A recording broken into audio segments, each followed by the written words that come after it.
Matt Mean here for IrishBoxingCom. The Mac is back. Mick, it's good to talk to you. Post Dublin, you've had a few weeks rest. You went to the Whitehall. You've partied. How are you?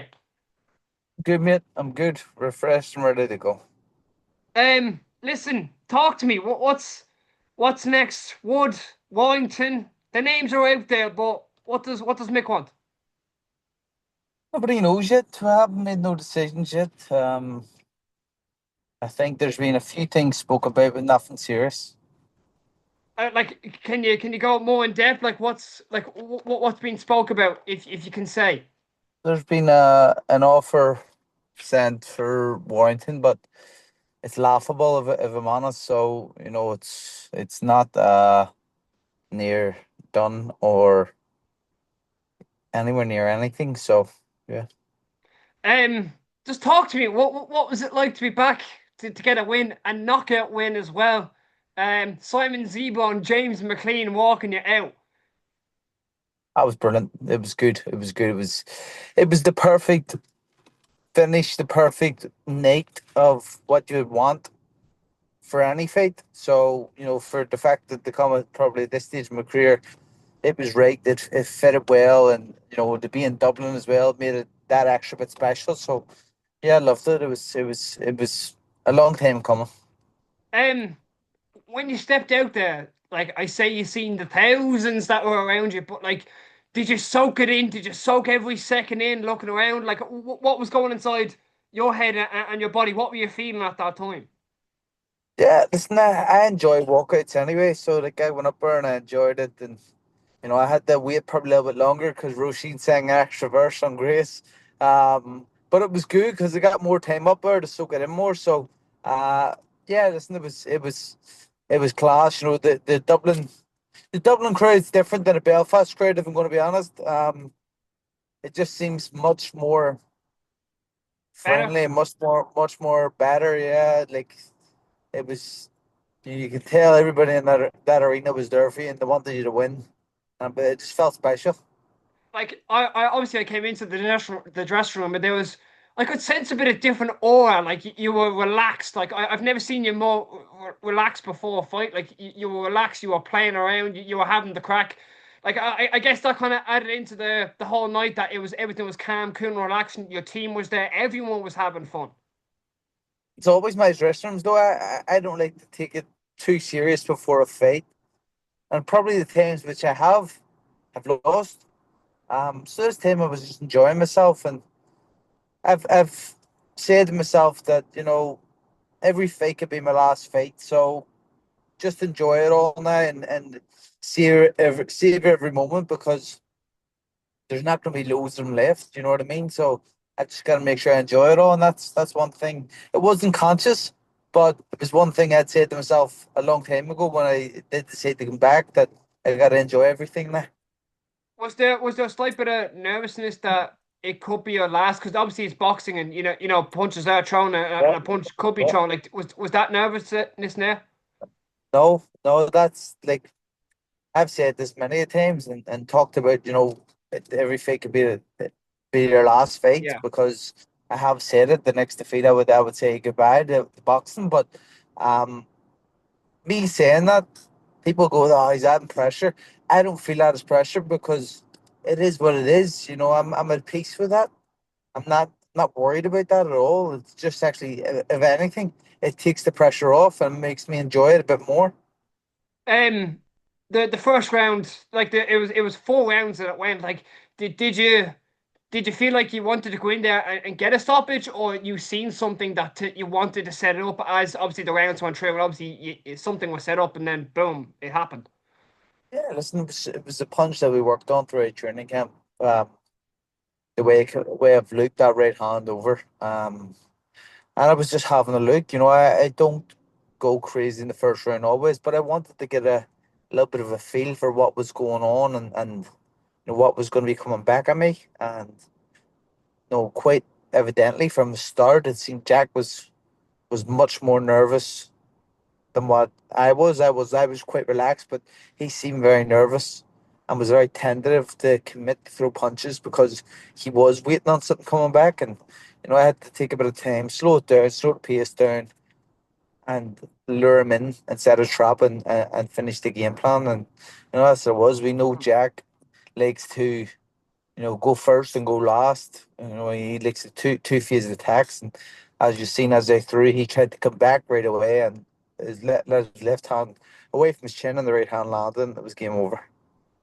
When the first knockdown happened, was there kind of a bit of excitement that like did you want to go in for the kill then? Like was there kind of No, any like no, let's no. go? To be honest, the first knockdown was, you know, uh, more off balance than Yeah, anything. It was, actually how I seen when Crocker and Paddy Donovan fought, the first knockdown was off balance. yeah. More than but a punch landed. Listen, it happened to me against Lee Wood and it could count as a knockdown. So, it was the same type of thing. So I was aware that, you know, he's still a live dog here. I've still got to be careful. And you know what? You didn't see me getting to try to finish a fight because I know that he was off balance. What happened with the gloves beforehand? You kind of spoke about it a small bit at the post-fight press conference, but just the people who didn't hear about that, there was something to do with the gloves. Yeah, so obviously the gloves meeting the day before the fight, and I had my own personal grants. Jack had his, but there was no like second pair of mine, which mine were orthopedic gloves, so they were padded gloves. You know what I mean? Because I hurt my hands in my first fight back, so I was like, I'm gonna pad them up because the horsehair ones there's barely any protection in them, and that's how I hurt my hands. So I says I'll order the padded ones. There wasn't two pairs of them. There's one pair.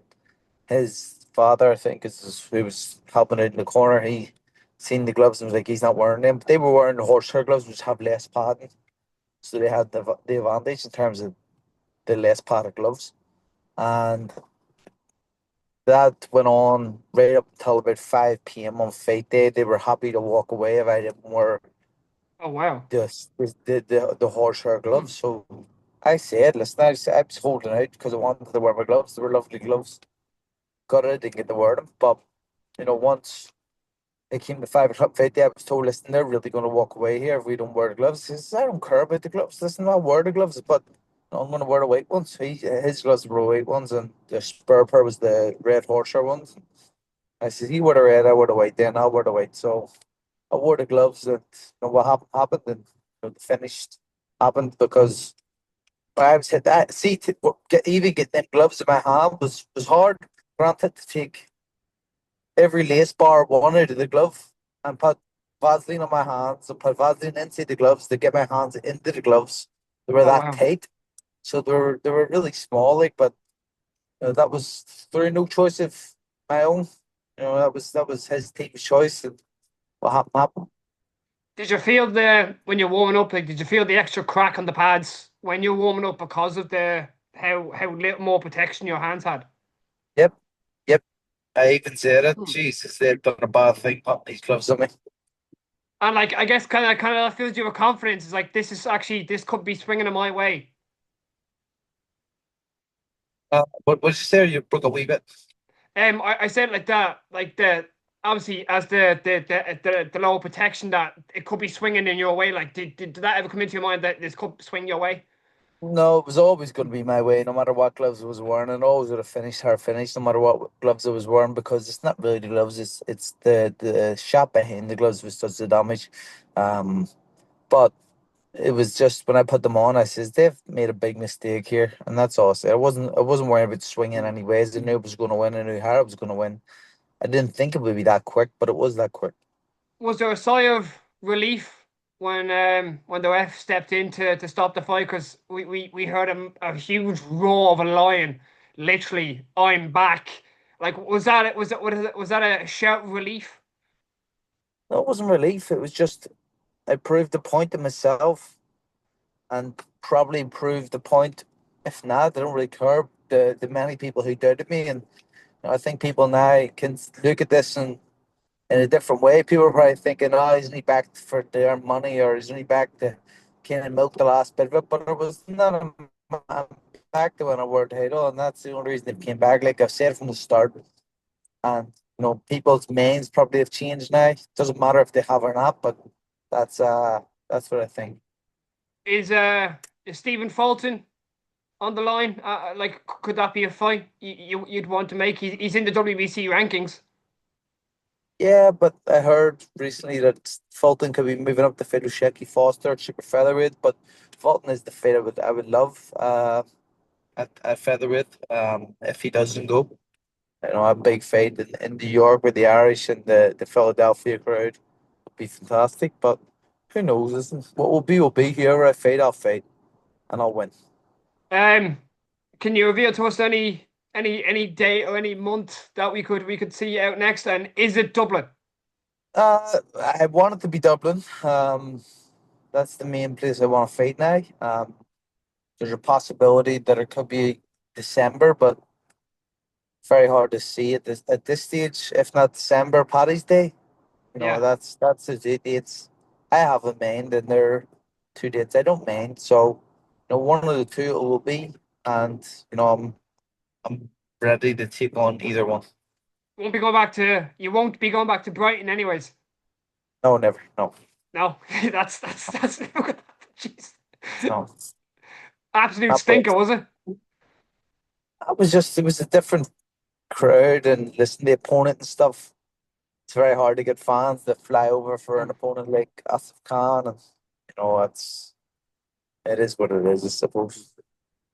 Are you back in camp at the moment, Mick? Or when are you No, back? no, I'll be back towards the end of the month. Okay, so just kind of settling back into stuff and getting back into the groove of stuff, and Get then back in.